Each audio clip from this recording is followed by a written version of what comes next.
In Anoka Hennepin schools, we stay above the line.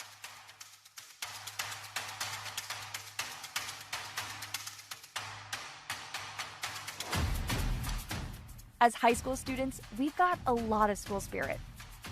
And when we compete in athletics, that spirit goes through the roof. Our pride runs deep. And sometimes competitions can get messy. But our friends and competitors all deserve a safe environment. That's why this season and every season, we're committed to competing with class. It's not okay to taunt, trash, or throw shade at our opponents. We don't play that way. As players and as fans, this is the way we play the game. We build up our teams. We respect officials. And we give props to the other team, even if they beat us. We are not alone. Our high school coaches, administrators, and staff are committed to confronting and eliminating bad behaviors.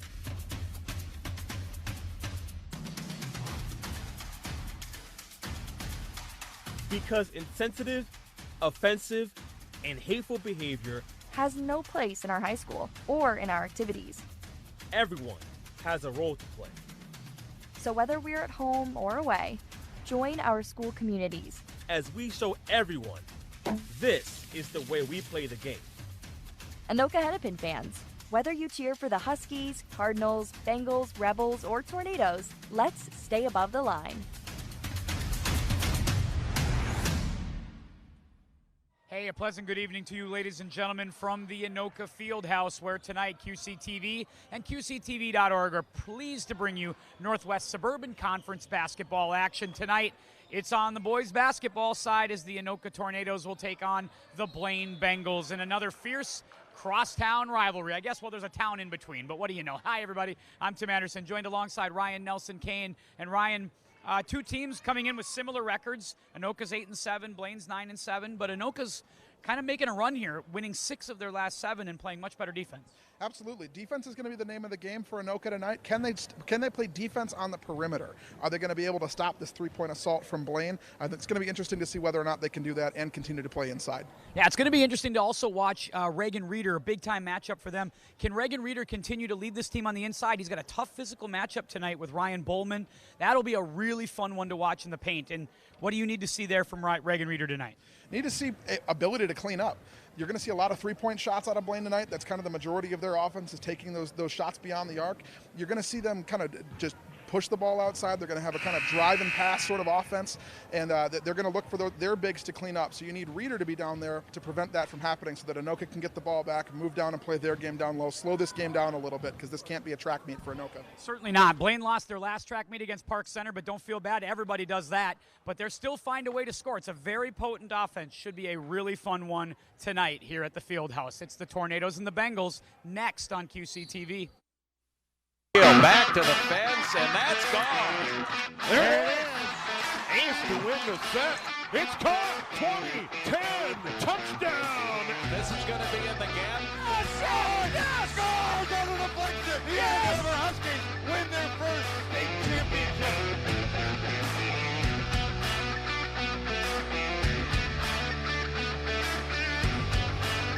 Hey, pleasant good evening to you, ladies and gentlemen. Welcome back to Anoka Fieldhouse. Tim Anderson, Ryan Nelson Kane here with you. And we are just about ready for some basketball action. But first things first, got a national anthem coming up. And then starting lineups. And then we will get things rolling tonight. As you can see, players just getting ready. Last minute instructions from the longtime public address announcer, Bill Leach. As he's just going through a lot of the, just kind of the house rules here at Anoka High School in the Fieldhouse tonight, Ryan. Hopefully we don't need them. Hopefully we do not need them. You're absolutely right. All right. National anthem.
Anthem's just complete, or take that back. Anthem just done now. We will get the starting lineups taken care of for both teams here.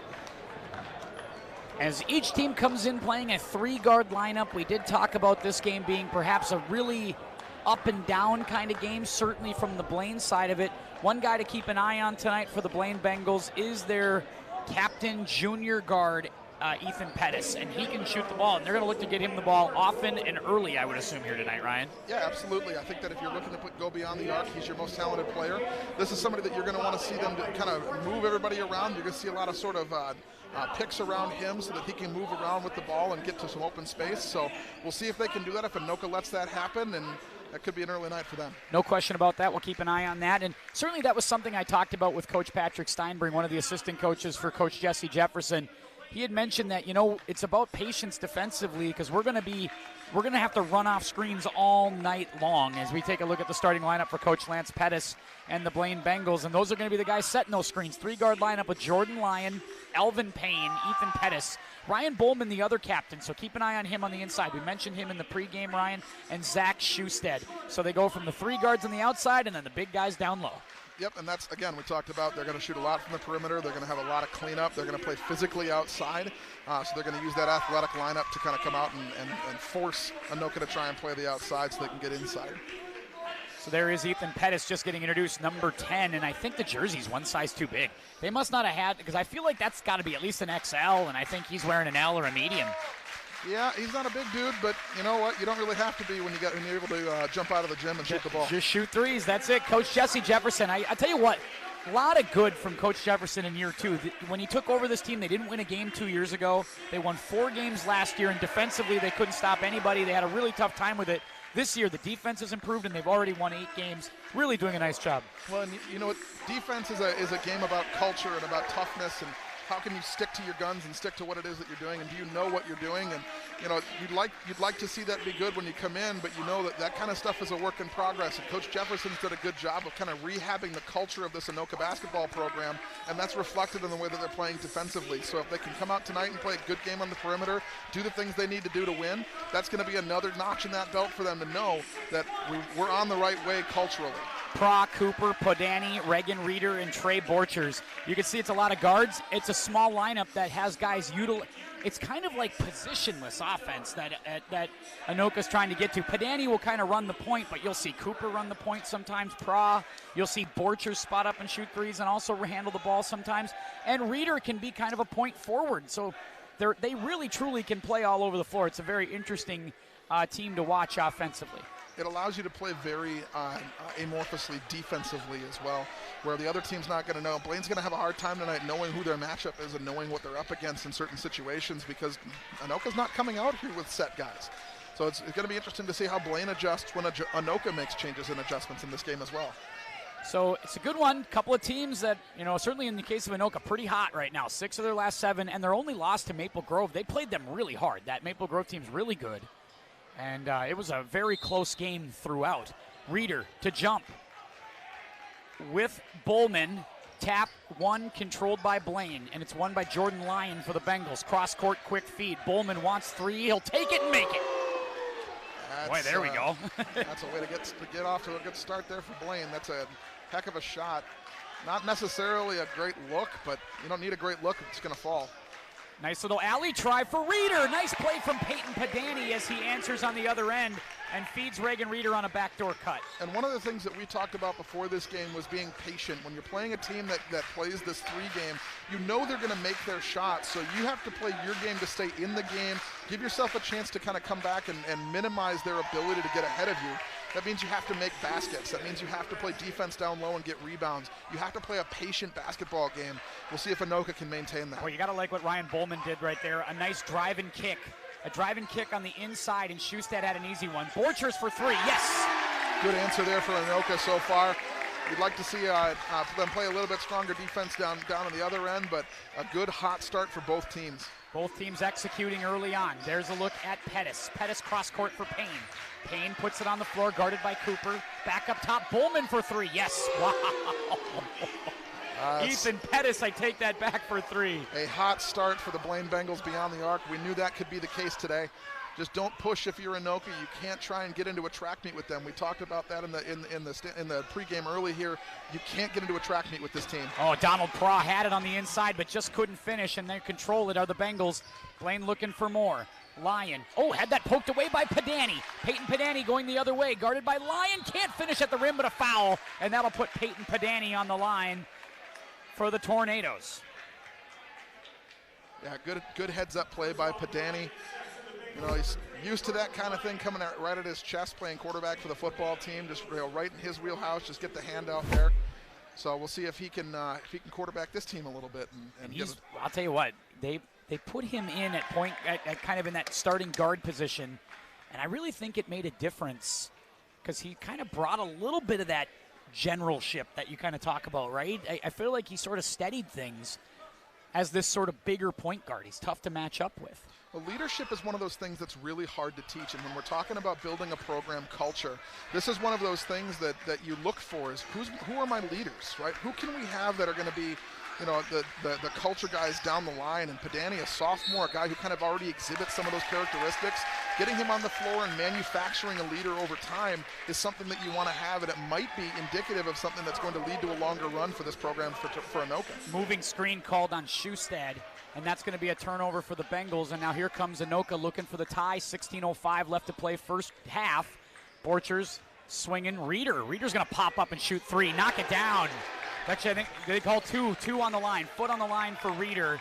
And it's a tie game at 8. Come on, give it to the big man. Yeah, exactly. Look at Schustad running the floor. Draws the contact on a nice pump fake on Reeder, and that'll put Schustad on the line. And you can see that two-man game already. Schustad's waiting patiently for that drive and kick. Yeah, that's how they play here for Blaine. They're going to do that drive kick offense. You're going to see some pick and rolls. They're going to be looking for their opportunities to create space for their shooters. And we saw that in the JV game beforehand where Blaine will pass the ball around. They'll set guys up and just create traffic. And all of a sudden you've got a guy wide open on the other side of the floor, and he's taking a three-point shot. And while they were missing them in the JV game, they're probably not going to miss them in the varsity game. Certainly not. And you could see that early on, not shy. Are the Bengals as far as just firing it up. When they get an open look, all they need is like a half inch of daylight, and they're firing. And that's what makes an explosive team dangerous here. You know, Anoka's got to be really careful. Don't get sucked into that kind of track meet mentality. Play your game, stay patient, don't allow yourself to get sucked into it. Oh, how about that? The exact same set they just run for Reeder. This time he wanted the three, missed it. Turns out I needed the inch. You needed the extra inch, maybe. Put the toe back on the line. Here comes Payne kicking it the other way. And a quick drop and stop for Bowman. No, that one's off the mark, and a rebound by Padani. Peyton's going to push the other way for the Tornadoes.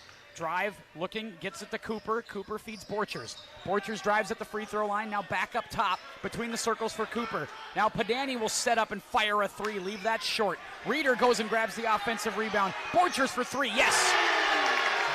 Just a great offensive resilience there for Anoka. Great job by them continuing to stick with that play, get the rebound, kick it out, take another three. Payne going to try to drive quickly. Works on Cooper and turns it around. Beautiful play from Elvin Payne as he saw a soft spot on Chris Cooper and went after him. It's 12-11 with 14:50 to go in this opening half. And a fun start from both teams. Borchers, the heat check from downtown. Oh, that's off the mark. And a rebound by Payne. Payne going to push. Doesn't have the numbers. Drives on Reeder. Drive and kick Pettis for three. Got it. Yeah, that's exactly what we were talking about, right? They'll suck you in, they'll create traffic, and then all of a sudden there's a man wide open beyond the arc. Anoka has to pay attention to who their assignment is. You cannot get sucked in down low. Padani, in trouble that time as the trap comes from Payne.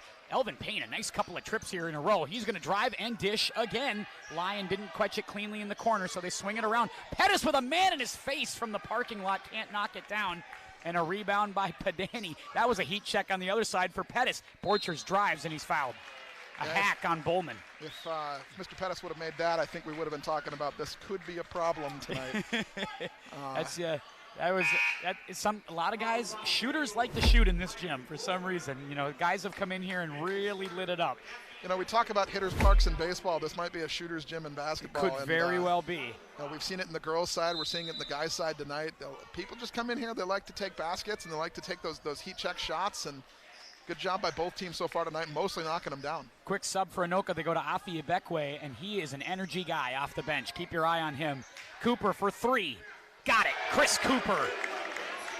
Another beautiful shot there taken by a young man looking for a heat check there.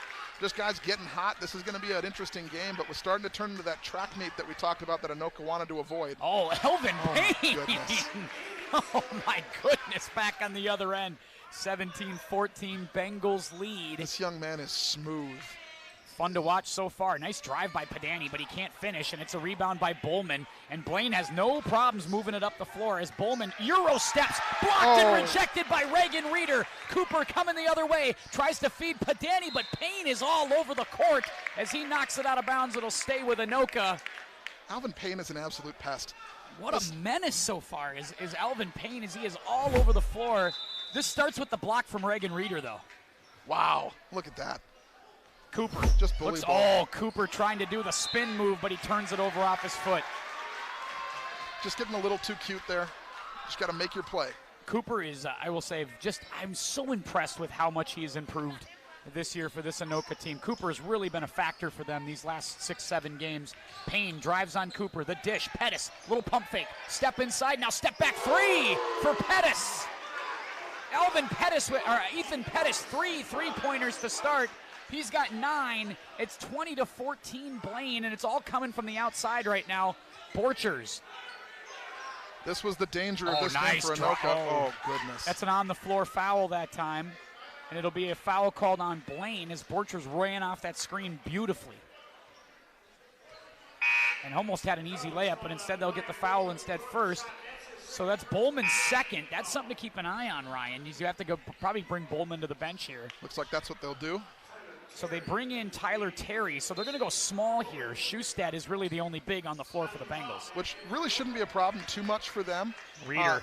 He lost that one. Yeah, that one went over his head. Tried to save it, but instead Blaine's got numbers. Oh, boy, Pettis again. No way. No way. No doubt about it. He's just not missing. 12 points for Ethan Pettis, and the stroke is as silky as it gets.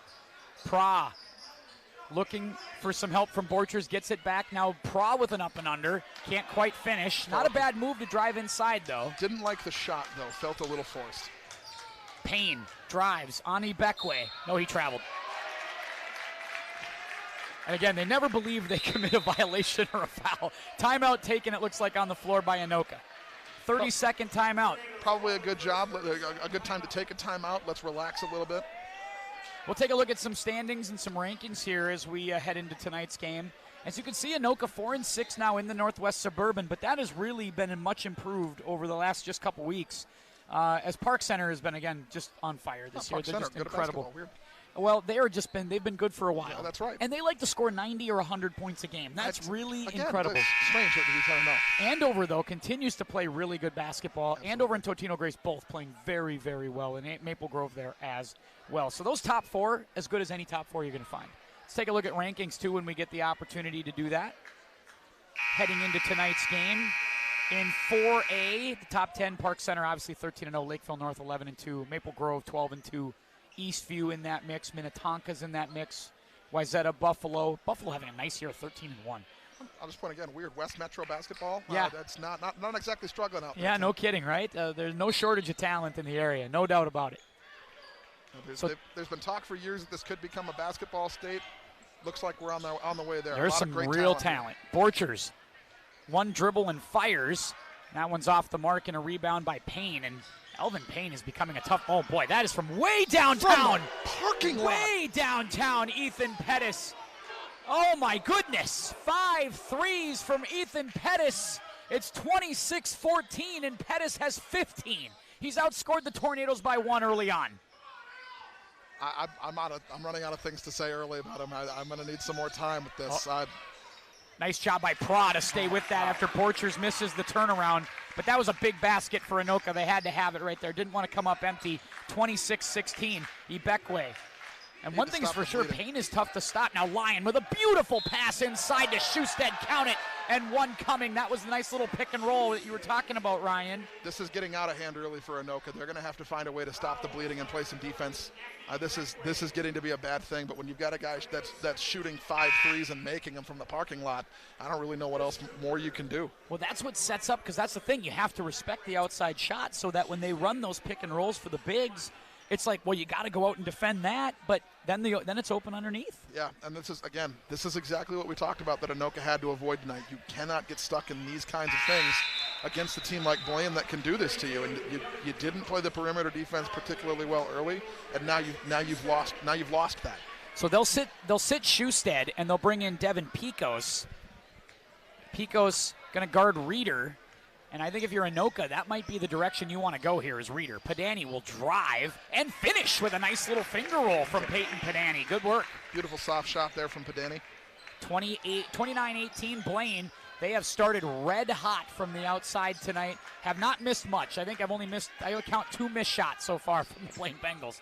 Pecos just off the bench, trying to drive through on Reeder. Can't do it. Back up top they go. Lyon. Jordan Lyon got the pass from Terry. Feeds Pettis as they run him off a stagger screen. Can't finish that. There's an example of that, though, Ryan. How you see how he kind of ran through those 2 screens and got the look up top? And there he is. He's calling out to the team again. We still got it. I mean, there's no problems there for them. Blaine still feels like they've got control of the momentum in this game, and until Anoka really proves them wrong, I don't really see anything to argue with. Well, this is where you got to play a little slower. Mason Hoheisel just checked in. Hoheisel, more of a defensive player, comes into the game. Padani tries a 3, can't knock it down. Maybe a little bit of a rush 3 ball right there. I'd like to see them do more than 1 pass. Yeah, this is not a situation where you want to be handing possession back to Blaine with 10:32 left. You're down 11. You got to start scoring some points. You can't. But not out of it either, though, no, right? I mean, you can make a quick run. The problem is now you've handed the ball back to Blaine as a hot team, and can you play this well defensively on this possession? I need to get a stop. Hoheisel collapses in on Payne, and they're going to let Pico shoot from the outside, and he makes it off the bench. Devin Pecos comes in and shoots a 3 off the bench and knocks it down. Everybody's making shots for Blaine. I think we're going to have to check and see if somebody put a funnel over there on that basket. Oh, man. And Cooper does the right thing, drives to the basket, elects not to try to shoot a 3, puts a nice little move on, and he's going to go to the line. That's a good move there by Chris Cooper and the Tornadoes. Yep, gives you a chance to calm down, take a couple shots, get a point or 2. Got to have it. This is not a situation where you can be passing on points. And that's the thing you got to guard against, right? When you fall down in a game, right, is trying to chase and get it all back. That's where you don't want to just sit and shoot 3s. I like that move by Cooper. Drive to the basket, get the foul, get yourself a chance at the line to get some points, and stay in it. And the temptation for so many of these young men is, you're shooting 3s, I'm shooting 3s. Right. I can shoot them just as well as you can. can. It's like a one-upsmanship thing that happens. You're right. These are all competitors. These are all guys who want to win, and they want to win every little thing, right? So, again, they see them shooting 3s, I'm shooting a 3. You can't fall into that. This is where the coach has got to step in and say, guys, you got to calm down. We'll play our game, not their game. Because anytime you start playing somebody else on their kind of game, it doesn't matter whose court you're on. Right. And that nice job of showing by the press for Anoka that time. At least forcing Blaine to work a little bit differently in their offense. Payne, oh boy, I thought that was a clean one by Pra, but he's going to get called for the foul as he tried to get the strip on Payne. And a good idea there. Maybe not the best execution, but a good idea. You got to start to cause some turnovers here, be a bit of a pest, move the ball down the other side of the court. Don't let them score.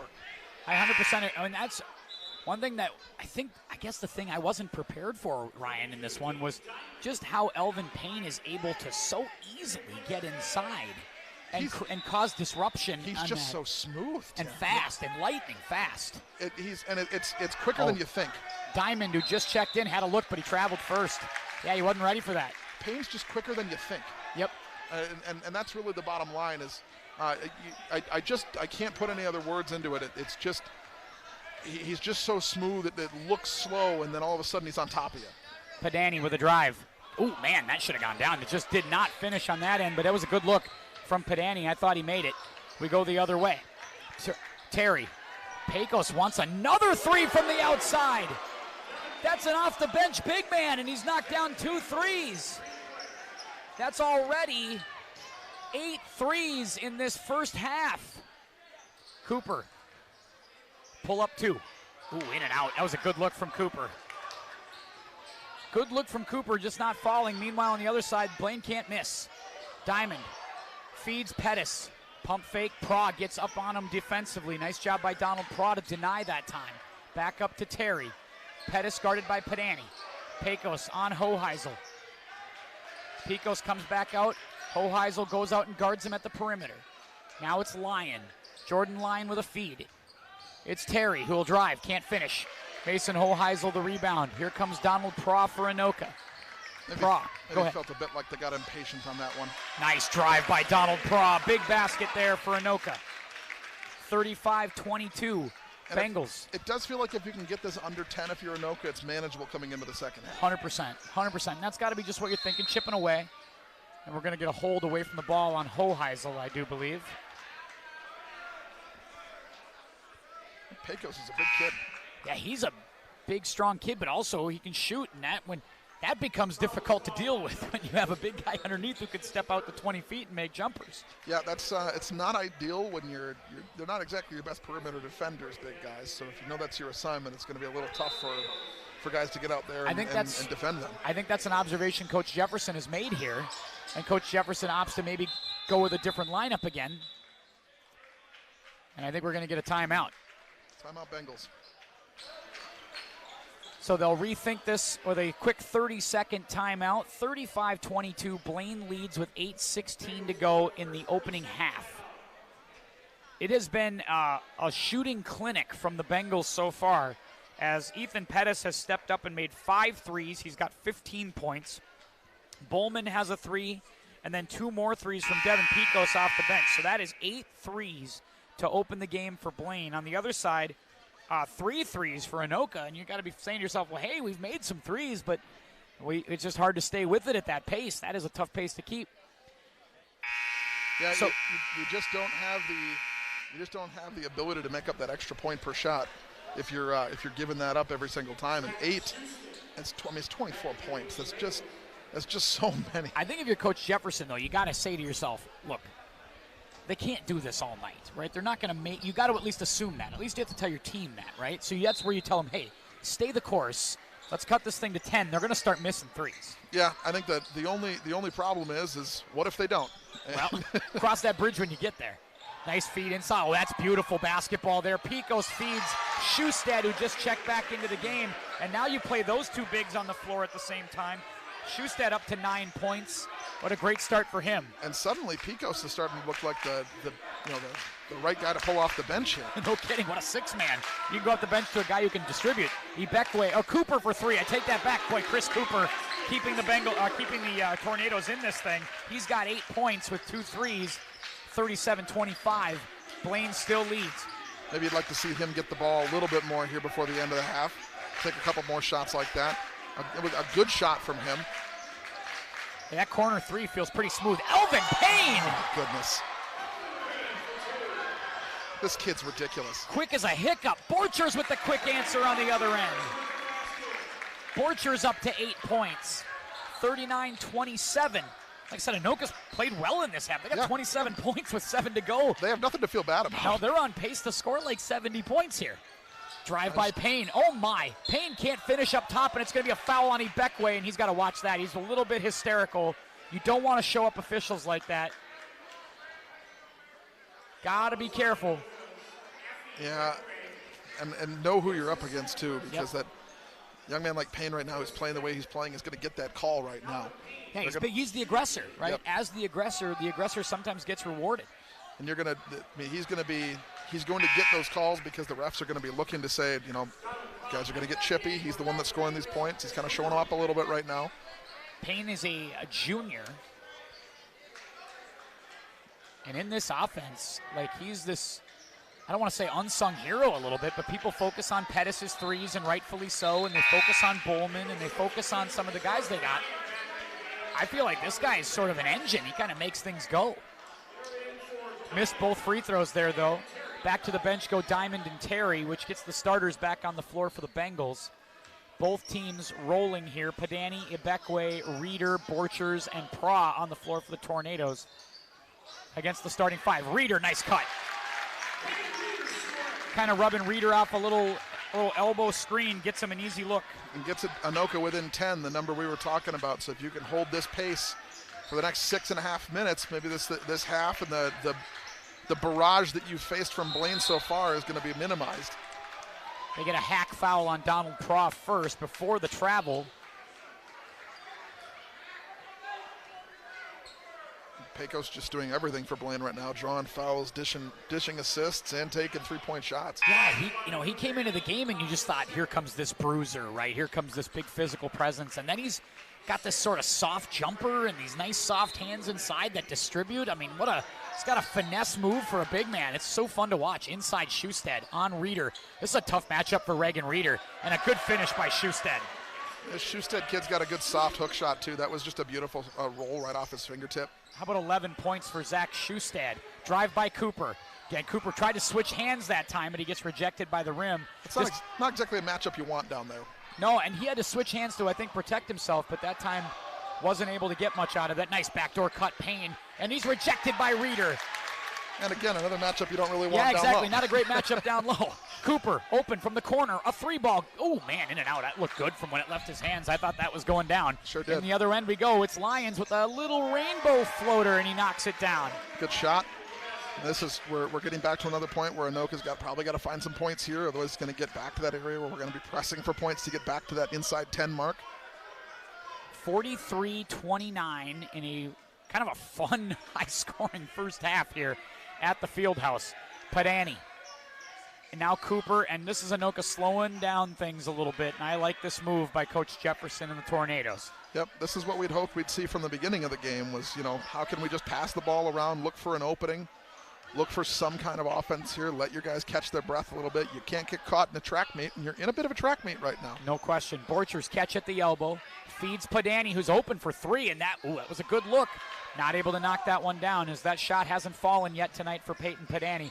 And Payne just is in 6th gear all day long as he's able to get himself inside quickly. Schusted, oh, what a beautiful little jump hook from Zach Schusted. He's up to 13.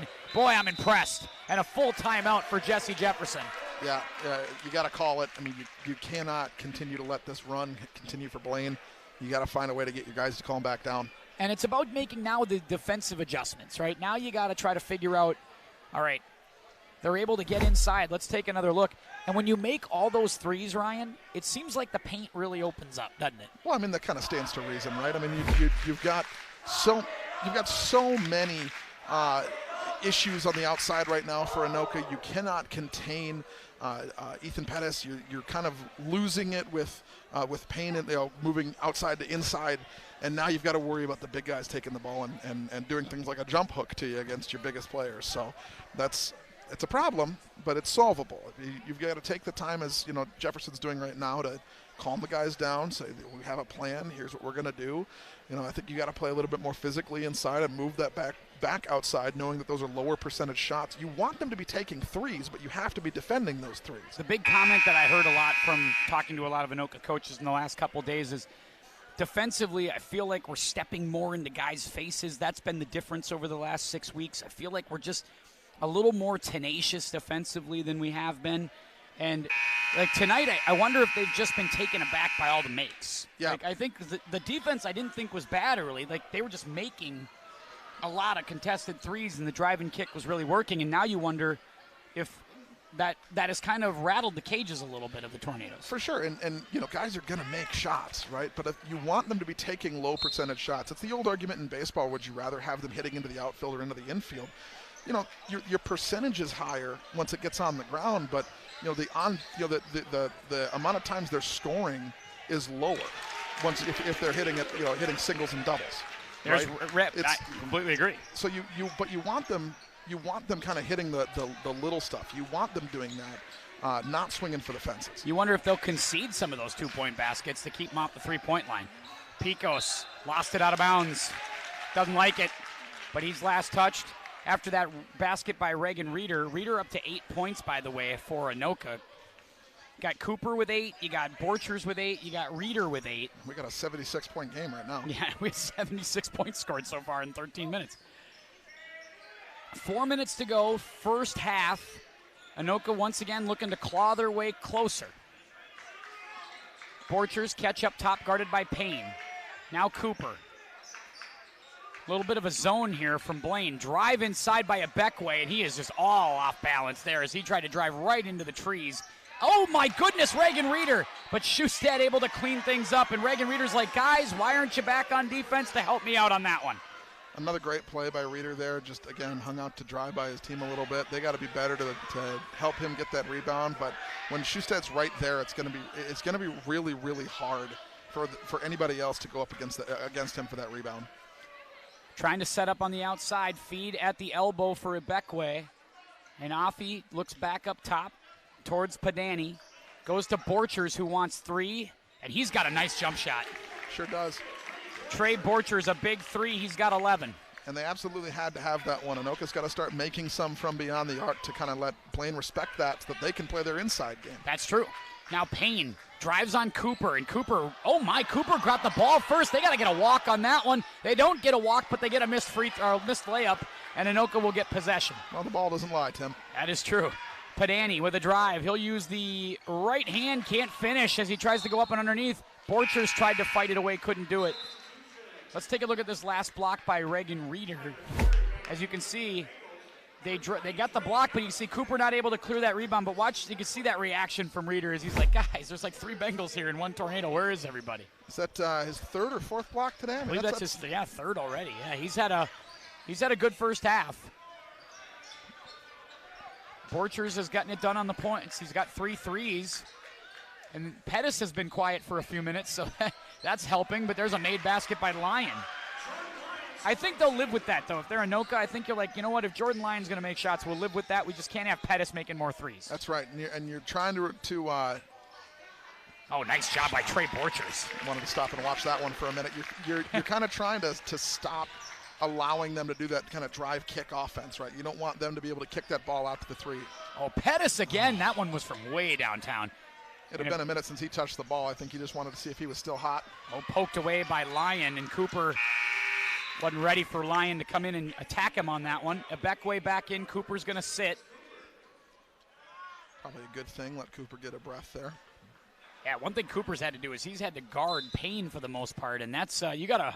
Number 20, Dre Ellis in the game for Anoka as well. They'll bring Dre Ellis on as well, who can shoot threes from the outside. Bring him in as he gets pretty significant JV minutes as well. Saw him a lot in the game beforehand. Nice drive by Ibekwe, but again, can't finish. Every time Anoka seems to take one of those kind of dive shots, they seem to be missing it. Nice job on defense getting back. Anoka tries to get that one, but last touched by them. Yeah, a couple 3 times now. Ibekwe has tried to force something to the basket and has not been able to finish. I'd like to see them drive and maybe look for a pass out. Maybe take an open 3 shot if you've got it. It's almost like Blaine. Oh, nice feed by Lyon. Lyon tries to get inside, but Reeder going to corral that rebound. Nice job by Reeder. It's almost like Blaine pulls the chair defensively. Reeder inside. Oh, nice up and under. Draws the foul. You know that old move, Ryan, when somebody's going to go sit down, you yank the chair from them, all the momentum takes them over. I wonder if that happens a little. Looking for the foul, maybe not there. Yeah, that's just it. Look, but I think that's part of it, is that you're embracing, you want the contact, you're prepared for it, and then they just sort of yank the chair out from you, and all the momentum takes you right to the floor. Yeah, for sure. I definitely think that's the case. Here's Reagan Reeder to the line. Short on the first one. Picos back in. Schustad will sit. It's a shorter bench for Blaine. They only really run about a rotation of 8 guys. Anoka will run, maybe 10, 11 guys. Reeder can't make him. Padani gets the rebound, though. Borchers for 3, who's hot. Can't finish that one as he rushed it a bit. Ibekwe, who's trying to hustle after it, but Payne will get to it first. Nice bounce pass to Lyon. Boy, the basketball IQ on Elvin Payne is really high. Borchers looking for a quick answer through the trees, up and under, and finished by Reagan Reeder. Good job by Reeder to clean that up. But again, I want to go back to what you said before. Payne, just an elite basketball player in this game so far, just playing a beautiful game. Yeah, it hasn't been, he's only got 6 points, but it's all the other stuff. The drive, the miss that time by Payne, and Reeder picks it up, but he walked first. Yeah, the problem is he ran into his own player, and it stopped his dribble. Yeah, and that's going to happen from time to time. You can't get too angry about that there. Just try to stay focused, and hopefully we can. Well, they're trying to get those quick. They wanted to play 2 for 1 right there. Like you could see, get that quick hoop, see if you could get a quick stop, get the ball back, get another look. Which is the right way to play when you're down 13. I don't hate the idea. 51-38 and a high energy first half. Payne, another drive and kick. Can't finish, and Dre Ellis has got the open floor the other way for Borchers. He'll lay it in. Nice feed, and Borchers having a really good first half. It's 51-40. It's not quite 10 points, but it's close. That's where you want to be. See if you can get a stop in the next 20 seconds or so, move the ball back down. Maybe you can force a turnover here real quick. But the way Payne's playing, I don't think he's going to give one up to you. Payne's going to drive, and he's going to finish at the hoop. Boy, that was fantastic. Elvin Payne has got 8. This young man is playing a phenomenal half of basketball. Ooh, Bekwe gets the contact from Payne, and now he'll go to the line. That time, Payne opted to not pull the chair, gave him all the contact he wanted, and Bekwe will go to the line. Yeah, he ate that one, but, you know, you take a hit to make a play on that. Hopefully you can make both of these, get it back to 11, go into the half, down 11, and come back and do your thing in the second half. Boy, the coaching staff, if you talk to them, they have nothing but great things to say about Afi Bekwe, about the way he practices, about the way he comes prepared to games and how hard he plays. I mean, it's not surprising to see him sprawl on the floor as many times as you see him do it. He goes after everything. And we talk about, you know, culture and the changes here at Anoka for the basketball program that Coach Jefferson has put in, and how much better they've looked over the last 7 games, especially defensively, and how defense is a measure of culture. These are all things that you know, come up with guys like that. That one not going to get off in time there, but a nice finish to the half by the Tornadoes to at least get it to 11. But, man, three-point shooting was really something for the Bengals early on in this half, and that's the difference. Yep, seemed to dry up, and now let's see how Anoka adjusts into the second half and what they can do to come back to maybe score and get their threes to fall a little bit better. At the half is next. We'll see it for the second half in a little bit on QCTV. You know I'm never gonna slack, you know I'm never gonna slack, you know I'll always bring it back.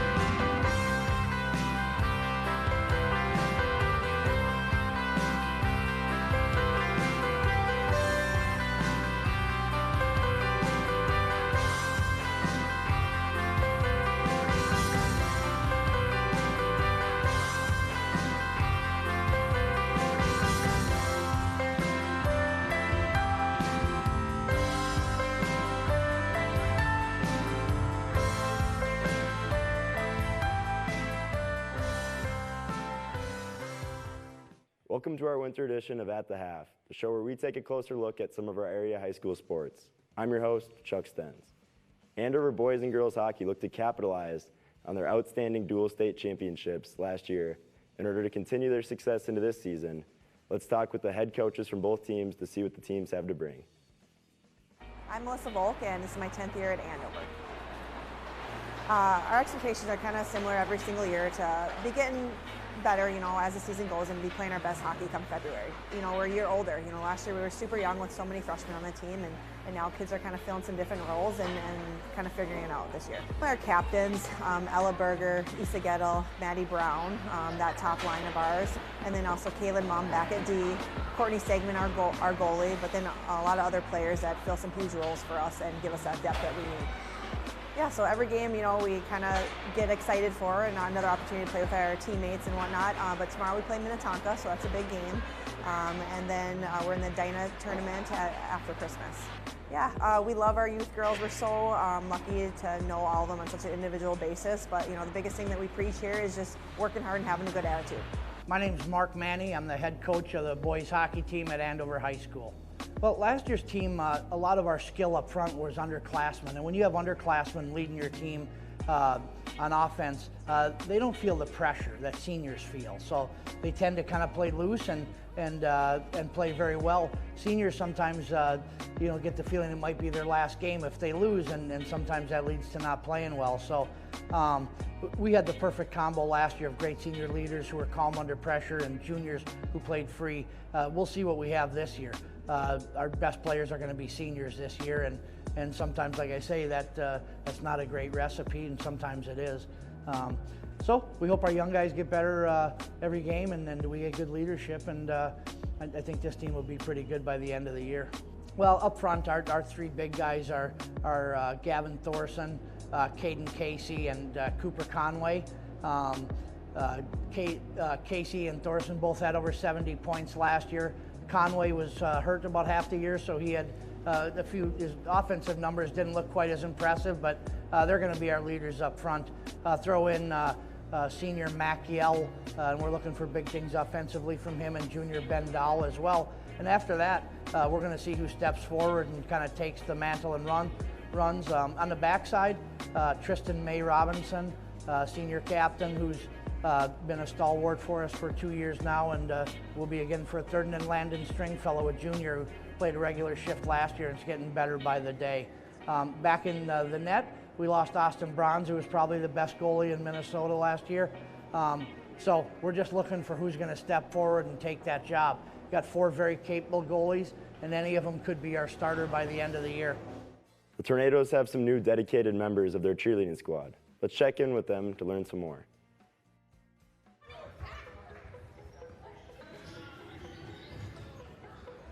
I started coaching this year. I used to coach at a different school for an elementary competitive team, so this is kind of a switch up, but I really like it.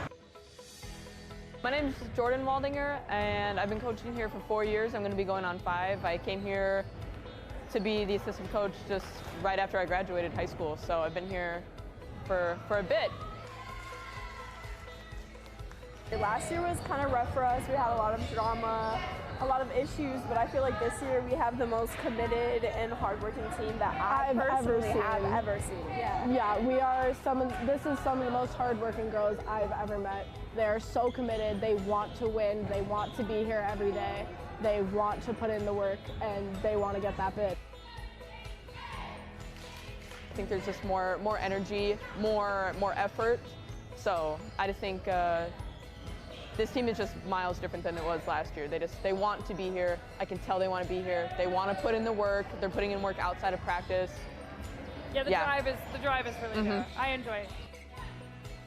We learned from our middle school coaches that were old Anoka cheerleaders that learned different ways and different techniques and stuff. And basically, when we got our new coach, Caitlin, she brought in some new cheers that she did with her old team. Also cheers that she had learned in high school herself. Yeah. So yeah, cheers end up kind of just being a big collaboration of what ends up working for the team and like what we like the most. Our pyramids that we do in our competitive routine, we have performed them at football games just to kind of practice it in front of a crowd. Yeah. And we've done a couple of routines at Pet Fest. I think games that we cheer at, I feel that's more performing, and competitions I do view as like competing. Like it's more intense. Our first competition of the year usually is regionals, and it's always the Saturday before Halloween. And then after that we have competitions usually on Saturdays, every weekend or every other weekend kind of after that. Until like late February when Nationals is. When I got hired, that was my goal to the AD, was I would like to take this team to nationals. That's a huge goal for coaches as well. So. Coaching this team, we've gotten 2 bids, I think, and we just haven't gone yet. So I think that's always my goal. Nationals. We want to get bid. Nationals. Yep.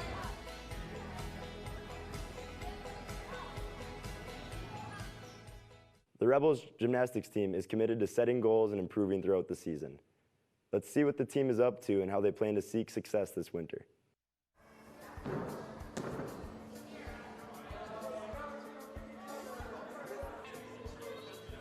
We're down a bit, but I've always said I want to work with athletes who will work hard.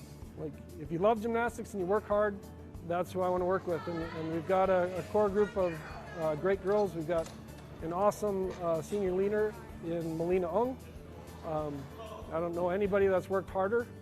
So it's been a pleasure to coach her, and she's already been an awesome, invaluable captain, and I know that will keep going through the season. We lost about half of our team, I'd say, and then we got a lot of new middle schoolers, which is really nice, so that we have a really young team right now, and I think the season will be really fun. We have our summer practices, and then we also do, like, I tried to do monthly team bondings over the summer before season started. So the technique is the thing that takes a little bit more time and repetitions to build. And, well, really all those things, strength, flexibility. But the strength and flexibility are what we really focus on as a coaching staff. Of those are things we can control. If you're doing your splits daily and really working it, you'll get more flexible. If you're doing shoulder stretches, and we do partner shoulder stretches and a lot of different stretches, you'll get more shoulder flexibility. So the strength and flexibility we focus on a lot. We focus a lot on improvement. So it's always a goal of ours with both our varsity and JV to have the team from that first meet to the end meet improve 8 to 10 points. And last year I think we got almost to 12 with the varsity and I think maybe even 13 with the JV. So those continue to be our goals. So this year we're just focusing on rebuilding those good team habits and that mentality towards improvement. And, you know, we're going to try and beat those teams that are at that same level that we're at and show that we worked to be our best on that day. That's it for this edition of At the Half. Make sure to keep up to date with all your local sports coverage by liking and subscribing to our Facebook, Twitter, Instagram, and YouTube pages. Thanks for watching.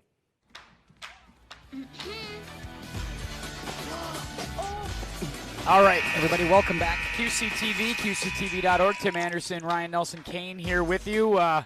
Hey, I get to watch PSAs too. That's even fun. That's awesome. Let's do the first half recap here as we get set for a potentially wild second half as we look at what's happened so far. Early on in this first half, I got to tell you, it was a 3-point barrage with these teams. Certainly both teams came in very fired up. Ryan Bowman stepping up, making threes. Reagan Reeder getting alley-oop layups and then making jump shots. It was really a fun back and forth early. As you can see, Trey Borchers knocking some stuff down, but then Ethan Pettis, man, 5 threes, Ryan. Yeah, not a whole lot much more to say about that. I mean, he is just dominating this game from beyond the arc. If he gets any kind of heat going in the second half, I mean, it could be curtains early for Anoka. Yeah, it's going to be something to keep an eye on as we get back into the action, as we get set to go. It's Peyton Padani going to bring things up here for the Tornadoes, just underway second half. Alley-oop for Reagan Reeder. Oh, baby, bringing the house down to start the second half. Count it, and one coming for Reagan Reeder. That was unbelievably cool. Oh, man. The electricity in the building. Reeder can't finish the three-point play, but got the crowd on their feet early on, and here we go for the second half. Alvin Payne had 8 points in the first half, but that I don't think really tells the story. Nice inside. Schusted rejected that time by Reeder, and Padani picks up the loose ball. And now the Tornadoes, who already got it under 10, can they do more than that? It's a little runner from Borchers, can't finish. Shoved to the ground by Schusted. It's an offensive foul, and he can't believe it, but it's a clear call, and the Tornadoes will keep possession. Yeah, I mean, you just can't do that. Yeah. You can't push a guy over. You can't shove the guy to the ground in pursuit of the ball. And he doesn't like the call. He's going to go sit down, and he's got to be careful. He's got to find himself cooling off a little bit. Just take a deep breath. Don't worry about it. It'll come back to you. Yeah, I mean, you don't want to do things like take tees at this stage in the second half, just underway. Not for a player as important as he is to what Blaine's trying to do. He is their big guy, right? He's what they're trying to bring. Reeder for 3, can't finish as that jumper looks a little flat right now tonight from Reagan Reeder. Not able to quite get the arc on it he needs. A little drive now by Bowman, who's been pretty quiet. Boy, Pierce almost took that away from Reeder, but it's knocked out of bounds by Pierce. Yeah, Bowman's the guy that we've been kind of wondering, like he got foul trouble early, which really hurt him. He had to go sit in the bench most of the first half. They're going to look to get him going in this second half. Reeder turning on Picos. Up and under, has the speed, but can't finish it inside. I thought that was in for sure, and Reagan Reeder can't believe it. Yeah, that's like one of those golf shots that just kisses the outside and keeps on rolling. Yeah, just lipped out of the cup right there. Unfortunately, that's just the nature of the game sometimes. Oh, beautiful move by Reeder that time. He took Picos one way, went back the other way, and finished it. And that's just a matter of a starter versus a bench guy. That's probably why Picos is on the bench right now. But you know what? That's going to be okay for him. He'll learn that. He's still a really talented player, a good big talented body there for Blaine. Well, this is Reeder sensing the moment too. He's a big-time player, sensing that this might be his time. Padani trying to take it away. Bowman's going to stay with it, trying to up and under Reeder, who just plays straight-up defense inside and takes the rebound, and Reagan Reeder's come out hot in the second half. Padani drives in, can't finish. Borchers with the follow-up. He puts it down. It's a 5-point game, 53-48. Timeout taken by Coach Lance Pettis. And it's starting to feel like if you're wondering what Coach Jefferson was saying in the locker room at halftime, it's play complementary basketball. Be there for your teammates. Go get the rebounds. Put the second shots in. Don't allow yourself to get one man, right? You want to be out there playing for your team, and that's exactly what Anoka's doing to start the second half. Very complimentary, unselfish basketball. You're absolutely right. Let's take another look at this follow-up by Borchers. As you can see, just following the shot, staying with the play, and he got an opportunity to clean it up on the inside, and it's got this Tornado bench up, and they're excited. It's got the fans up and excited, and we've got a basketball game with 16:07 to go here in this second half. 53-48. Bengals have led most of the way and got a huge lead for a little while in this one as well, and you've seen the Tornadoes come out hot here in the second half. Reeder with 4 points, and Borchers with a quick hoop, and they have trimmed it from 11 to 5. And this is why you wanted to get to that 10-11 point mark at the end of that first half, right? You wanted to feel like you had a shot. You wanted, if there was a momentum swing at the beginning of the second, to feel like it was going to matter. They definitely got what they needed at the end of that first half. Here's Payne, guarded by Padani. Off to Lyon. Little feed to Picos on the inside. And with Schusted on the bench with some foul trouble, they're going to need him to be a factor. Reeder gets the rebound inside. Picos wants a call, not going to get it. Whole bench wanted a call on that one, Tim. And I'm not sure he needed one. I thought it was a good defensive play. And a nice drive by Reeder. He puts it away. And Reagan Reeder is sensing things right now. He is up to 16 points, 53-50. This whole gym's feeling something right now, Tim. Everyone on the bench, everyone in the stands. This atmosphere is electric, and they can feel that Reeder's starting to come on. Oh, Reeder had it poked by Lyon after he stole it from Picos. Payne comes in and drives it, and Payne puts it away on Padani. And that was a huge basket from Elvin Payne. Give him 10 on the night. And every time they need one, it seems like he's been there for them. Oh, Chris Cooper with the answer on the other end for Anoka. 52-55. Lyon pulls up jumper from the elbow. Boy, that was silky smooth. And he's been good from that spot almost all night. It feels like every time that they've taken a jumper like that, it's been Lyon. The mid-range jumper from Jordan Lyon, he's got 8. And that's a pretty quiet 8, but whenever he's needed one, they've gotten one for him. 57-52. Donald Praw drives off a screen, up and under, goes straight up with it and puts it down.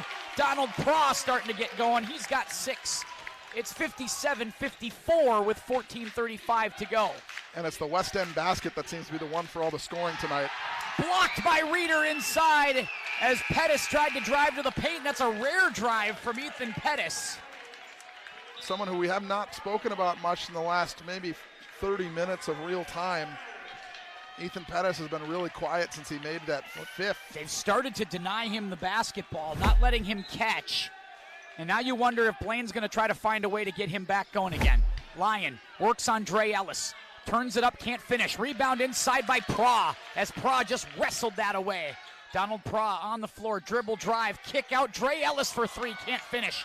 And a rebound by Picos. He almost had it there. You just got to be patient and maybe take another half second with that shot. And clearly Ellis not shy. He wanted to come in and make that shot, and they're going to get a foul on the inside. On the floor here for Anoka. There's 21, Evan Frecking, that was there in the area. Yeah, Frecking, another guy who played a significant minutes in the JV game. Obviously, Sister Maddie, a star on the girls' side. Frecking was really unfortunate because they looked at him as a potential starter at quarterback this year for football. He got hurt early. Wasn't able to be the factor that he needed to be during the football season. And that's okay. There's no crime in that. You can't do much about injuries early in the season. Yeah, that's and right. certainly that football team was just hammered by injuries. Held ball, and that possession arrow is going to stay with Blaine. After the missed free throw, 58-54. 54, and Ethan Pettis trying to kind of hustle his guys up a little bit. Starting to see some weeping and gnashing of teeth on that Blaine sideline over there with these referees right now. Well, and they've got we talked about this earlier. I think the refs have called a really good game so far, especially with how physical and up-tempo this has been. Outside shot, not able to knock it down, and a rebound by Bowman inside. He'll put it away. And the other thing, too, to think about, Ryan, when you have two perimeter shooting teams, you're not going to get a lot of fouls. No, certainly not. There's not a whole lot of bumping going on. They're just kind of pulling up, taking shots, making passes right now. Frecking, the catch at the elbow, puts it on the floor, makes a couple of dribbles on Pecos, tries to take advantage of the speed, but Pecos is able to stay with it and get the block. We go the other way. A corner three. Oh, boy, missed that one as he was off balance and over the back, and that is a good call. Blaine guys don't like it, but he's over his back. It's a clean call by the officials. Pecos is starting to look a little winded down there. Well, I mean, this is not a pace that he wants to probably play at, I would have to assume. These bigs, you're going to have to cycle those bigs out, and that's why you wonder how long you're going to sit Schustad in this game. Yeah, and it just feels like that Pecos has been on the floor a lot tonight, maybe more than they wanted him to be on the floor with the bigs that they've got anyway. So you wonder how much longer you're going to see him on the floor with Schustad there. And that's Bowman who gets his third as he was clearly over the back. I know he doesn't like that, but that was absolutely the right call. And he's got to be careful not to get himself in too much foul trouble here in the second half after he got into it early in the first half. Yeah, no kidding. Certainly can't afford a fourth right here. Lyon running the floor, rejected by Cooper. Padani has his pocket picked by Payne, and Roy, what a play by Pettis. Reeder stays with it, tries to block it, but can't do it, and Ethan Pettis makes a great defensive play and gets a basket on the other end. 17 for Ethan Pettis. 62-54, Blaine weathering the Anoka Storm and coming back on their own here. Suddenly we're back up to an 8-point lead for the Blaine Bengals. Cooper, eyes, buys, and he makes it from the outside. Chris Cooper. You absolutely had to have that if you were Anoka. You needed those 3 points right there, and this is what we talked about at the end of that first half, right? Can you make those threes and start to make this more of a game by getting beyond the arc and making your own threes? Elvin Payne, another made basket inside. He's got 12. Balanced scoring so far. Cooper in the spin cycle right there was Lyon. Back up top, Ibekwe drives on Payne, and that's going to be a defensive foul as, he wasn't planted as he tried to draw that charge on Ibekwe. Oh, actually, they do get the foul call on Ibekwe. I actually thought they were going to call the block, but no, they called the charge. And it's going to be a full timeout for Jefferson. The way he made that call, I didn't see him make the move for a charge. I thought he called a block, but he did not. Called the charge, and it's on Ibekwe. He'll pick up his third, and a timeout from Jesse Jefferson. 64-57, 12:23 left to play in this one. And I got to give a lot of credit to Blaine right there in the last couple of minutes. Anoka comes out firing, and they're taking their best shot early on to get back into this game. And Blaine has weathered that. And yes, it's still just it's a 7-point game, so this is still very much anybody's game, but weathering that storm, not allowing that thing to get to 2 points, that's a big deal. Yeah, no, absolutely. I think that, Blaine has shown that they've been a resilient bunch all game. They've been able to come out and get a basket when they need it, and they've been able to get a stop when they need it. And Anoka so far has been the opposite. They've missed baskets when they've kind of needed one. They've allowed baskets when it felt like they just needed to get a stop and keep the momentum going. It just feels like everything's going Blaine's way so far in this game, but Anoka with an opportunity right now to kind of seize momentum back. It feels like it's kind of up in the air right now. The pendulum has definitely been swinging right in a couple of different directions, but the couple things that now that they've got Pettis a basket, Pettis more involved, willing to take the ball to the basket. That's an interesting sign we've seen in the last couple of possessions. And once again, Elvin Payne has just been, I think, more assertive as well. He's got 12 points. And it does feel like he's got a matchup that he likes, and he's got a green light to keep going with it. Yeah, and he's got such a speed advantage against everybody on the court. There's nobody on Anoka who can match up against him very well. There's no good matchup for Anoka against him. You really can't play him too physically. You can't play him fast. You don't have a body to play him fast. So it becomes a question of, well, who do we got? And you just don't have anybody, so you just kind of got to hope that he limits himself. Big three from the outside, and that one was Pecos. And I'll tell you what, his ability to make threes off the bench is such a difference maker. 67-57, Reeder backs down inside, turnaround, can't finish. Pecos stays with it. Boy, no call there, as that was very physical going for it. And boy, Payne on the floor, they're going to get Borchers. He doesn't like Borchers might have kicked Payne accidentally, obviously. I mean, he didn't do it on purpose, but yes, I think that's what will get the call. A loose ball foul on Trey Borchers. 67-57. Boy, the three ball just has been the difference maker tonight. It's really been. Continues to vex Anoka here, just not really sure what to do. Boy, when you make those threes, I mean, what can you say? That was a contested three in the corner. And to their credit, I mean, they really haven't tried to force their own. I mean, they're just, Blaine's just not missing. And it's really difficult to beat a team that's just not missing from beyond the arc. Boy, nice job by Mason Hoheisel to run the floor right there and get himself a nice layup. Bowman trying to answer on the other end. Nice job by Reagan Reeder. Boy, has he been tenacious defensively here to start this second half. They go down quickly. Padani back to Cooper. Feed Reagan Reeder. Reeder wants to drive on Bowman. Dish to Padani. Back to Reeder again. Reeder thought baseline. Now he's going to try to back down Bowman, who's in foul trouble. Can he kick out? He does to Borchers. Up and under fake. Cooper. Padani again. He'll drive as they clear out. Boy, that's beautiful. Just like the patience there for Anoka. That's the kind of game we were talking about. They need to play a patient, slow game to allow yourself to catch your breath. Allow yourself to not have to play this track meet game against Blaine. And right now, Blaine's making some turnover mistakes. They're giving you opportunities to get the ball back. Hustle three there. Just again, Blaine trying to stay with it. Hoheisel does a nice job, and that's going to get knocked away last touch by Hoheisel as Pico stayed with that and contested Mason Hoheisel's ability to control that one. And good job by Hoheisel hustling to the ball there. You hope you can get that one, but you're not going to knock somebody for that kind of effort. Now they're going to give Reeder a quick, probably 2-minute sit. I can't imagine it's going to be more than that. As him and Cooper sit, it's going to be Pra and Hoheisel and Ibekwe and Padani and Borchers. Pettis works on Ibekwe. Now back out Payne. Payne feeds Terry back on the floor for the Bengals. Payne catches. Boy, Pettis, a quick fire three. Can't finish. And after the red hot start, he has slowed down some. Here comes Pra. Pra with a little head and shoulder fake and a take to the basket. 8 points for Donald Pra. And it's 67-63. It's a 4-point game. We've got 10-10 to go here in regulation. And just feels like that momentum, yet again, that pendulum swinging again for Anoka. Boy, Ryan Bowman goes straight up on Mason Hoheisel and knocks it down. For Bowman, just his 7th point of the day, and it's going to be, I think, Anoka ball. It was Payne that knocked that one out. Yep, and it'll be Anoka with a sideline out of bounds, kind of right near Coach Jefferson as he barks out some signals. Hoheisel comes out and catches back to Padani. Padani takes a screen from Hoheisel. He'll drive off the window and good. Count it, and one coming for Peyton Padani.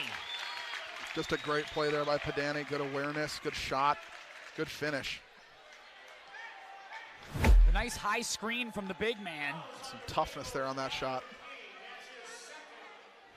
So Payne only picks up his second, and for how physical Payne is, to only have 2 fouls is pretty incredible.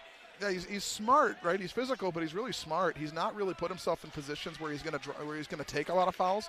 I think he's drawn more than he's taken so far tonight. No question. Padani makes it the 3-point play. 69-66. Padani now up to 8 points tonight. Payne runs the point for Blaine.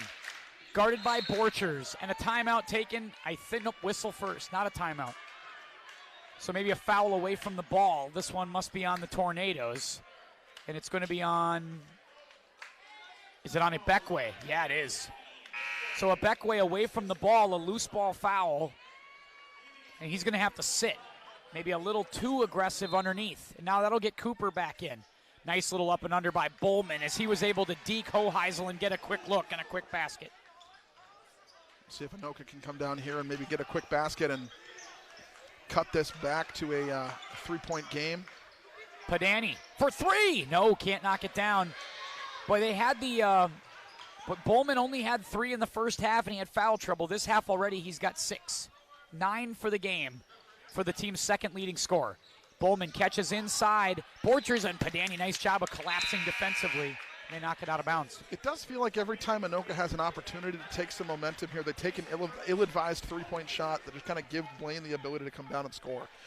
I'd like to see Anoka play a little bit more of a slow game, take your time, make your pass, take a better shot than what they've taken. You can't be passing once and then taking a three-point shot in a 5-point game like this. Unless you're Ethan Pettis. Oh, I can't knock that one down from the outside. Reagan Reeder just checked back in. Borchers thought about it. Borchers has been the hot hand for the Tornadoes from downtown, but he'll drive instead, and that's the play you wanted to see, Ryan. Sure did. I mean, that's what we're looking for here if you're Anoka, right? That is exactly what you want. You want to keep this to a one-possession game because now you have an opportunity to get a stop here and come down and potentially tie this one. Boy, Ryan Bowman does a nice job off that screen, and he got a nice open look inside with a runner, and he knocks it down. Bowman into double digits. He's got 11. 8 in this second half already. And you're seeing what he can do once he's not in foul trouble either. I mean, just a good ability from him. Boy, Cooper knows how to elevate that three. Boy, it looks good from the corner when it releases. You think he's going to make every single one of those. That one off the mark, and Blaine looking to make him pay on the other end. A 5-point lead for the Bengals. Pettis, nice short jumper, decides to take it in a little bit and take a mid-range jumper that time and knocks it down. He's up to 19. And suddenly it's a 7-point game again. Just like that. Cooper up and under, step back three. Oh boy, another one that I thought was going in that didn't finish. And now Payne wants to make it pay. Pettis. Boy, that's another beautiful release from Pettis. He's just not able to knock it down, but Payne! Elvin Payne, who's not the biggest guy on the floor, battles the trees inside, gets the hoop and one more for Blaine. And you start to feel like Blaine has weathered what Anoka can bring here a little bit. It just doesn't feel like Anoka's been able to close at all. Every time they've gotten close, it's just the gap has just widened again. It's like they can flex a muscle or just flip a gear here and just kind of push it back out to 7, 8, 9. Yep, and it's largely come from who we expected it would come from, right? It came from Payne, it came from Pettis. It's been the guys you'd think it would be. And Bowman as well now in the second half. You add him to that mix. That's true. So you go 14 points for Payne. You got 19 for Pettis. You got 11 for Bowman. Schustad's got 11 as well. Pretty balanced attack from those starting 5. Reeder drives, gets hit, stays with it, and he's going to run over a guy, but it's offensive. Boy, Reagan doesn't like it. And he might have got hit on the first one, but they're going to get him for the second one offensively. And I think that's a good call, but I wonder if Reagan wasn't happy about the first one. Yeah, it does lower the shoulder. You gotta stay focused there. You can't think that you're gonna get that foul call so you can just run the second guy over. I mean, you gotta play more focused than that. I know he's had a good game, but it's just a matter of staying with it. 16 for Reeder, but this is a critical 2-minute juncture, I'd say, here for the Anoka Tornadoes. Terry runs out of control, stolen by Cooper. Cooper gets fouled by Lyon as he tried to run the fast break, but actually that's a good foul, I think. And Lyon needs to stop, and that's a smart move by Ethan Pettis. Yeah, we talk about team leadership. That's one right there. Let the coach do the talking. Pull yourself away from the situation. Don't create more. Don't turn one problem into two. Right? It's if you make one mistake, that's okay. Don't make a second mistake. Absolutely, and I think that was a great move by Ethan Pettis to kind of pull Jordan Lyon back into this. Like, hey, we got a lead. Hang with it. That's quickly how things can spiral in this game. Borchers for 3. Boy, the one hot hand pretty consistently tonight from the outside has been Trey Borchers, as he has had a very nice night tonight. And that was a big 3, 77-71. Schustad back on the floor for the Bengals. Now you're starting to wonder if Anoka can kind of get another stop here and close this gap, maybe close it for good this time. But Schustad inside gets a quick basket. Schustad's first of the second half as he had to battle some foul trouble. 79-71, 20 points for Trey Borchers tonight. 16 for Reagan Reeder. Cooper, he'll drive, he'll dish, oh boy. Terry does a great job of getting in, and I think that's going to be a foul on Reeder. The second one there, that's not ideal. And he's got to stop talking. Yeah, I agree. I think he's got to play basketball. Getting a whole lot of jawing from both teams here toward the referees tonight.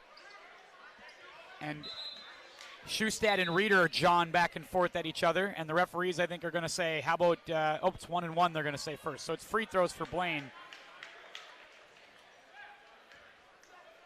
But some words from those two guys at each other, and Coach Jefferson is trying to keep his guys calmed here. He needs to. I mean, and they're trying to get the officiating, I think, the numbers straightened out here a little bit. Trying to figure out who it's on or who's got to shoot, like who was maybe the one fouled. Yeah, Terry should be the shooter. And Anoka's got 2 timeouts left here. I don't think you'd want to use them at this point, but, it starts getting out of hand. Your team starts getting chippy. I mean, you're going to want to start considering talking to your guys and tell them, hey, calm down. We got, it's only an 8-9 point game at this point. Yeah, Terry gets to shoot the 1-1. Can't make it, but Schustad gets the offensive. Big corner 3. Ooh, off the mark, and Reeder grabs the rebound. Oh, and he gets clobbered. Whoa, wait a second on that one. I got to say, I'm wondering why we didn't get one there, but here comes Padani, who's going to run the floor the other way and can't finish. We come back the other way. Part of that might... And they're going to get a foul on the floor. Coach Jefferson maybe needs to take a minute here as you wonder if... He's pacing. He looks frustrated. Everybody here looks frustrated, a little exasperated. And Reeder, I think Reeder is maybe getting a hair frustrated at the fact that... that's incidental. They bumped heads, it looked like. I thought it was a second... hard to see over the fans here. Yep. To your credit, Tim, never a guy to question the referees. I really don't. I actually think the refs have refed a pretty good game. No, I agree with you. I think they've done a nice job with this game, but it's a hotly contested physical game. Simply pointing out that you're above reproach on that. I think so. I totally think so. Not going to sit here and ever say that the QC booth is questioning the referees. 100%. That's not what we're we doing. Would not do that here. Why would we do such a thing? I have been such a fan of the candy striped warm-up pants for the Tornadoes this year. What a absolutely just a chef's kiss of a touch right there for the Anoka bench. Really like that look. So clean, old school. As a guy who look at those. As a guy who calls calls Indiana second home. It's nice to see it. Yeah. I'm from Indianapolis. It's good to come out here and see that. Yeah, big fan of that. It's a great look. The old Hoosiers look there. That's no question. Can't question it. And right now, I mean, if you have to take a look at these two teams, like you'd have to say, I mean, Pettis' first half was pretty hard to argue, right, as far as player of the game goes, if you're thinking that way for Blaine. But sure. But also Alvin Payne has been fantastic as well. Payne was the name that came to my mind only because it's been consistent from wire to wire. I mean, the difference that he's made when he's on the floor, I think has been just terrific. He's passed the ball. He's been a pest. He's defensively. He's been great. Yep. I mean, he's not taken fouls. He's gone inside. He's gone outside. He's done everything he needed to do tonight. And while we appreciate the monumental effort from Pettis outside, I mean, it just feels like Payne, for my opinion, is no, the I completely agree. So and on the other side, you're looking at Anoka. If they can hang in this game, it's been on the back of Reeder and Borchers, and it's going to be about maybe who comes through in this final 6 minutes. Yeah, and if they can do it, now we're at an 11-point game here with 6 minutes to go, so starting to ask that question of if gets a little bit bigger. If they can get this done. I think for my money there, it's probably Reeder, just for the spark that he provided in that early part of the second half to get the runs going.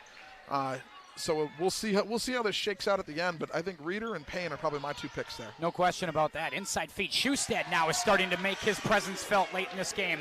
Schustad has got 6 in this second half to go along with the 11 he had in the first half. Or I take that back, the 13 he had in the first half.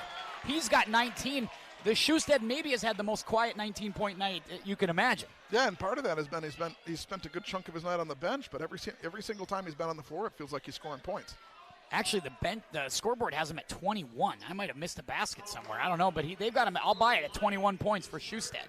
And that's a great night for him, a great night for anybody really. But it's this is a guy who's played physically. He's done a good job all night, and he's been a nightmare matchup for Reeder. And now Schustad's starting to get some blocks defensively as well, becoming a menace. And they might be feeding him here to end this thing. Reeder diving on the floor after this one, tries to get it from Bowman back to Schustad again, who's got a great matchup on Pra. Turnaround, can't finish. Rebound again, got it. How about 23 for Zach Schustad? We might need to rethink that here. What a close from Zach Schustad. Pra, the drive, the turn, up and under, can't finish. And yeah, they kind of pulled the chair on Donald Pra right there. I think he was anticipating contact, didn't get any. Can't finish feels like the theme of the game for Anoka so far. Just good looks, good shots, good setups, just unable to put the ball in the basket. Yeah, it's been tough. They've missed some on the inside for sure. And every time, you're right, this has been the key, Ryan. Every time they've been able to chip it back to 3, chip it back to 5, a little run by Blaine pushes them back to arm's length again. They had an 11-point lead at the half, and now they're up 13. Yeah, and credit to Blaine where it's due. I mean, they've played a really good game tonight. Yeah, they're pushing 90 points with 4 minutes to go. I mean, there's really nothing else to say. Just an offensive showing for them. If you're Anoka, you can't be ashamed about the way that you've played tonight. It's not like Anoka played poorly. It's just that sometimes the shots just don't fall. And you scored 73 points. Right. I mean, my goodness, you've done your part offensively. It is hard to keep track, to keep up with a team that's scoring almost 90. I mean, this isn't the NBA. We got to remember this is high school basketball. Well, you score 73, you got to feel like you got a chance to win a lot of nights. Yep. And tonight, everything's fallen for Blaine, and it doesn't matter if you contested it. It didn't matter if you were defending it.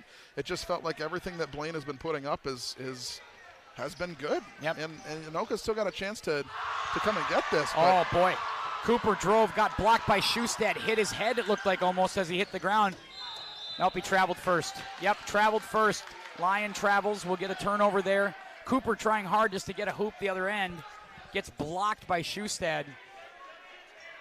And now Schustad, John with the Anoka fans and John with Reagan Reeder. And having some fun in the Anoka Fieldhouse. Yeah, and you know what? He kind of deserves it right now. He's he earned can it do a bit. that. Reeder battles with Schustad, gets control of the board. Reeder goes straight up and scores. And a timeout from Coach Jefferson. 88-75. Let's take a look at some schedules coming up, Ryan, here from both sides. First for the Blaine Bengals, Coon Rapids having a tough go this year. My Cardinals battling, just trying to figure it out there in this conference that's been very, very difficult. So Blaine will host Coon Rapids, host Maple Grove, host Duluth East, and then on the road at Spring Lake Park, which is always a difficult basketball game, and then at Centennial. On the other side for the Tornadoes, New Life Academy will drop in for a home game, then at Andover, which will be a very tough game. Ben Kopetsky, Musungu playing very well for that Huskies team. And then they're going to be at Coon Rapids, home to Centennial, and at Rogers. Couple of tough games on each schedule. Doesn't seem like there's the top of the list isn't necessarily represented on. They've worked through that list already in the conference for sure. So an opportunity here to maybe get right on a couple of these games. Opportunities for guys to find some things, get some rhythms. And you've still got 4 minutes here where we can make some good things happen. This Blaine team offensively have shown some just a really lethal inside-outside game. Yeah. What we kind of thought was possible tonight, right? And it's panned out. They were outside early, made everything for the first 10 minutes of this game from the outside, and now, because you have to respect the outside, the inside's opened up. Yeah, and the one thing we said that Anoka couldn't do tonight was get involved in a track meet, and that seems to be exactly what they've done. Is that they've just gotten stuck in a game here where you have to score. And they've allowed Blaine to kind of get whatever they want. And Blaine dictated the tempo of this game. Travel on Schustad. Yeah, Blaine has dictated the tempo of this game, right? They kind of said, this is the pace we're going to play at. And it seemed like Anoka at times tried to slow it down and make it theirs, but it just, and it was you get caught up in it. And it was when they were slowing it down, you kind of started to see them chip away at that lead. You got it down to 5 points. You got it down to 3 points. And suddenly you start to feel yourself a little bit. And you look up and, we're down 7 again. Yep. It's when Anoka's starting to play confidently and not play well that that they're getting themselves into trouble here. Borcher's up to 22 as he's knocking that one down, 88-77. Payne, guarded by Pra. Payne feeds Lyon. Guarded by Padani. And now Blaine trying to slow things down a bit, knowing they have the lead. Try to shorten this game up. Boy, Cooper comes in and just bangs with Elvin Payne. Yeah, and again, that's Payne drawing another penalty. Well, that's the thing that they're trying to do. Now you force the double bonus. Yep. And, I mean, obviously Anoka's trying to force the tempo a little bit of Blaine and try to get themselves more possessions. And this is where, you know, Anoka's trying to do something that they're not necessarily suited to be doing, right? This isn't the game that Anoka wants to play. So you're in a difficult situation. You're down 11 points with 2:56 left. You know, we're quickly approaching the point where if Anoka wins this game, it's a catastrophic failure for Blaine.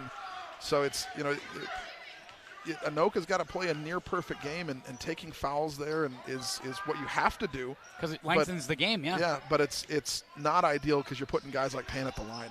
And they'll trade 2 for 1, missed by Reeder inside, but then you had to get that basket, couldn't get it. Nice rebound by Schustad. Schustad, who has 23 tonight. Borchers leads all scorers on the floor with 24. Payne up to 16.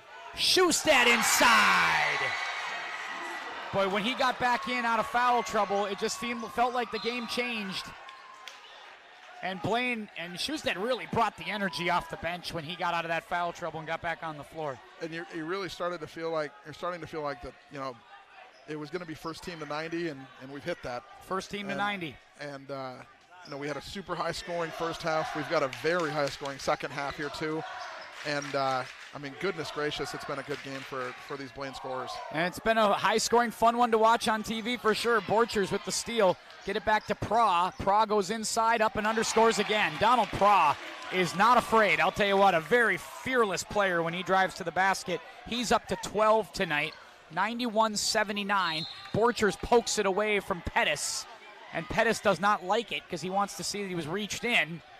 And back to Pra for just a second. I mean, he's had just a really quiet sort of, you know, physical game. He's been all over the court tonight. It feels like he hasn't taken a whole lot of breaks, which, I mean, good for him. Good, tough kid. We'll see if that if that works long term for him. But and that's Pra's game. Like, he's not going to be this guy that's going to shoot 100 times and be a guy that's going to get shots from the outside. He gets his doing the greasy stuff, the dirty stuff inside. Drive to the basket, get rebounds. For sure. And that's Pra's game, what you saw tonight. Borchers did get called for that reach. Pettis goes to the line, and now he's got 21 as he makes them both. Ethan Pettis came out red hot, was slowed down a little after that, but still finishing with a big number tonight, 21 points. Cooper will take a 3. Can't knock that down. Rebound, Schustad. Just hasn't been there all night for Cooper. He had a couple of them, but, you know, every time it feels like they've needed one, he's had an open one, and in the second half, it's just been a miss for him. And Schustad took this game over with about 7 minutes to go and really became the guy here. Nice feed there by the steal from Padani, and Pra gets a layup. 14 for Donald Pra. Yeah, the Tornadoes are going to get 80-plus points tonight. And it's just not going to be enough offensively. A timeout taken by Anoka. Let's take a look at the QCTV broadcast schedule coming up. A lot of games still in the winter season. Some stuff starting to wind down. Girls hockey making their way towards playoff time. You got a boys hockey game coming out, Grand Rapids against Andover. Some boys basketball action as Osseo takes on Champlain Park. Then that Anoka at Andover game will be on QCTV, followed by Champlain Park at Anoka boys hockey. So you get a little bit of everything coming up in the next couple weeks. And as we said, girls hockey's moving their way towards the playoffs. Boys hockey not too far behind. And then basketball not far behind that. Hard to believe, March Madness just a few short weeks away. Just a few short weeks away, my friend. Where would you rather be than right here, right now? Well, a beach, maybe a golf course in Florida. A beach wouldn't hurt. A beach would not hurt. You know, yeah, you're right.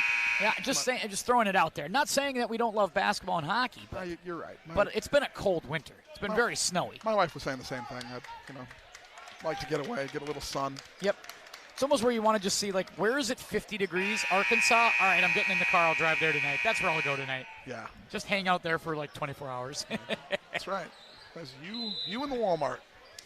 Not much there. There's Pettis off the inbound. Schustad, Pettis. Tornadoes are going to foul here to try to extend the game. Lyon will go to the line. Jordan Lyon, a very quiet 8 points tonight.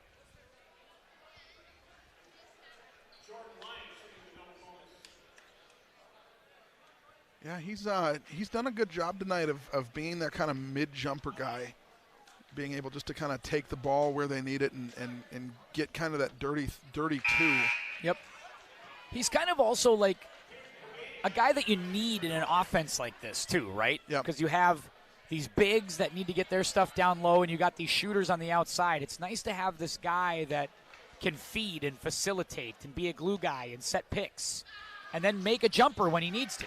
Right, and it did feel like, you know, at least in the early part of that second half, every time that he touched the ball, when they got to the 3 to 5 point margin for Anoka, he was the one that was knocking down that shot. Yeah, Reeder has not had that three-pointer tonight. That has not worked for Reagan on the outside. And again, it's just a little flat coming out of his hands. Reeder tonight, though, has played well. He has 18 points. He's done a nice job, especially in this second half, giving them a boost. But, yeah, the outside shot that Reagan can bring, it just has not been there tonight. Borchers, it has been. Feed Pra. Pra wants to drive. He'll spin. He'll go straight up. Can't finish. And a rebound underneath. Borchers will foul Pettis and put Pettis on the line. 43 seconds to go. 94-81. The Bengals are going to get to 10-7. That puts Anoka back to 500. Yeah, it gets them back to 8-8, which definitely you can see the positive signs are there for this Tornado team.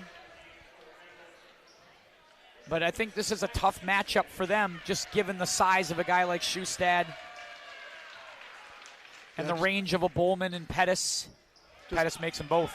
Just tough to compete with them. Obviously, they're not going to take that as an excuse, just pointing it out. Did they get a foul there for Padani? A bailout foul right there. Get a three-point shot.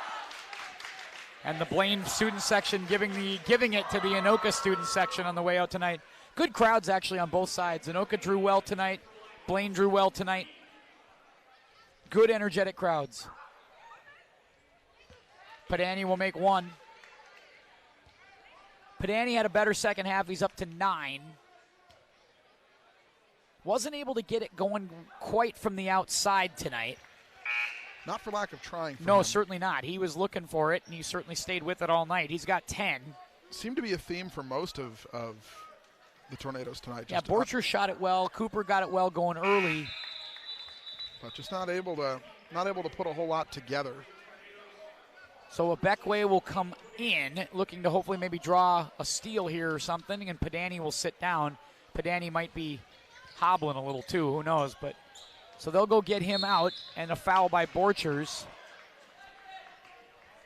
And we'll keep this going. Maybe Blaine can hit 100 after all. You know, that'd be something to see. I haven't seen that in a high school basketball game before. It's been... I've seen it a couple times, but not often. You don't see it every day. I went to... obviously, I'm a Centennial kid. It was during the many lean years of Centennial basketball. Yeah. I haven't seen it often, and for Anoka, they'd be surrendering 100 for the second time this year. Park Center, which again, Park Center does that to a lot of teams. Nothing to feel bad about. They played a good game. You score 84. You know, you can't scoff at it. No, offensively they can score. There's no question about that. Defensively, they got to figure out how to get some stops against some of these bigger, tougher teams, these more physical teams. Well, and I think you got to be consistent too, right? You can't miss the shots that they've missed as frequently as they've missed them, and expect to win games like this. So they'll dribble out. They'll dribble out, the Blaine Bengals will. Not looking for that 100, and that's all right. Lance Pettis pretty happy with how things are going. 5 seconds to go, and the Blaine Bengals are going to get a great road win tonight here at Anoka. 97-84 is your final. The Blaine Bengals get it to 10-7. A fun one here tonight at the Fieldhouse, Ryan. Yeah, a good game. I mean, both teams played well. I mean, obviously Blaine just pulled it out in the end, and that's what happens when you make the shots that the other team misses. That's right. A lot of threes tonight from both teams. A lot of high-octane offense. If we're looking for an offensive player for Anoka tonight, if you'd have to look at Reagan Reeder and say, boy, what a great night for him. In a losing effort, I thought he still played well for the Anoka Tornadoes. Definitely. And on the other side for Blaine, boy, you could have picked any number. I thought Elvin Payne was really impressive. I thought Ethan Pettis was really impressive. And Zach Schusted, with about 7 minutes to go, just ended the game with just a brilliant run to put this one away. 97-84 here tonight. So in the losing effort, here's the player of the game for the Tornadoes, Reagan Reeder. It's our QCTV Schools player of the game. We're looking at what Reeder was able to do early in this game and also late. He played quite well tonight, finishing again with 16 points and led a charge to get Anoka back in it. Anoka made a nice run in the second half to get back in this one. And in the end, though, just not enough. Blaine was really terrific tonight. Yeah, I mean, just a good job by them. Good game. Absolutely. So that'll wrap things up here on QCTV today. Thanks to our guy Ryan and all of our camera crew working so hard in the truck and around the entirety of the field house tonight, getting all the action shots. Really appreciate all of their hard work that they put in this evening. So for Ryan Nelson Kane, this is Tim Anderson saying keep your head up, and we'll see you next time